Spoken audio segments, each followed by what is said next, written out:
বাংলাদেশের সামরিক শক্তি কতটা গুরুত্বপূর্ণ এবং কতটা কার্যকরী এটা কিন্তু বাংলাদেশের সামরিক শক্তি পর্যালোচনা করলেই কিন্তু আমরা বুঝতে পারি আসলে বাংলাদেশের সামরিক শক্তি কতটা উন্নয়ন করেছে।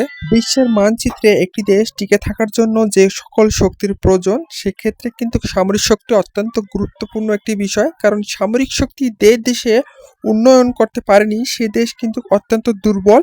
সেক্ষেত্রে বাংলাদেশের অবস্থান কোথায় এবং বাংলাদেশ সামরিক শক্তিতে কতটুকু উন্নত এবং কতটুকু কার্যকরী ভূমিকা রাখতে পারবে সেটি কিন্তু বিশেষজ্ঞরা পড়াশোনা করে যেটা বলে এবং যেটা শোনা যাচ্ছে, এই ক্ষেত্রে কিন্তু বাংলাদেশের অবস্থান এশিয়ার মধ্যে 37তম, অর্থাৎ 145টি দেশের মধ্যে বাংলাদেশের অবস্থান 37তম।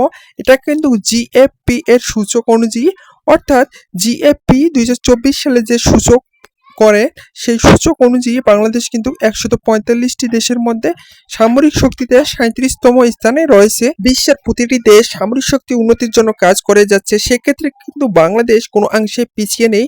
বাংলাদেশ প্রতিনিয়ত তার সামরিক শক্তির উন্নতির জন্য কাজ করে যাচ্ছে। এক্ষেত্রে 2026 সালে বাংলাদেশ যে সামরিক শক্তি প্রদর্শন করেছেন, অর্থাৎ তারেক জিয়া সরকারের আমলে বাংলাদেশ যে সামরিক শক্তি প্রদর্শন করেছেন, সেক্ষেত্রে দেখা যায় বাংলাদেশ তার সামরিক শক্তিতে অনেক দূর এগিয়ে এবং প্রতিনিয়ত আপডেট হচ্ছে।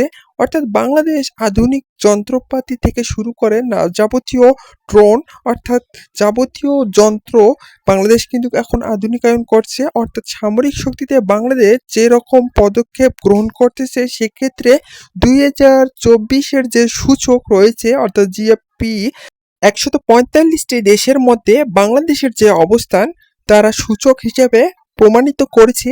সেক্ষেত্রে বাংলাদেশ 37তম স্থানে ছিল, এখন বর্তমান 2026-এ যদি সূচক করা হয় সেক্ষেত্রে কিন্তু বাংলাদেশের অবস্থান বহুগুণে বৃদ্ধি পাবে। অর্থাৎ সেক্ষেত্রে বাংলাদেশ সামরিক শক্তিতে অনেক দূর এগিয়ে, অর্থাৎ এশিয়ার মধ্যে কিন্তু বাংলাদেশ সামরিক শক্তিতে অনেক দূর এগিয়ে রয়েছে।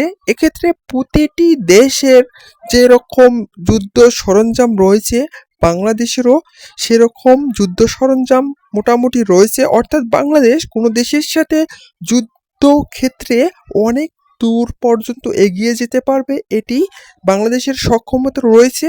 এবং বাংলাদেশ বর্তমান চায়না সহ যে ড্রোনের কোম্পানি, ড্রোনের ফ্যাক্টরি দিয়েছেন, অর্থাৎ ড্রোনের তৈরির কারখানা বাংলাদেশে স্থাপন করেছেন, এটা কিন্তু অত্যন্ত গুরুত্বপূর্ণ একটি বিষয়। কারণ বাংলাদেশ আগে যে ড্রোন অন্য দেশ থেকে ক্রয় করছিল, এখন কিন্তু বাংলাদেশ চাইলে সেই ড্রোন তারা নিজেরাই ক্রয় করতে পারবে এবং নিজেরাই বিক্রি করতে পারবে। অর্থাৎ নিজের দেশের প্রয়োজনে তারা লাগাতে পারবে এবং অন্য দেশের কাছে তারা কিন্তু তা অনায়াসেই বিক্রি করতে পারবে।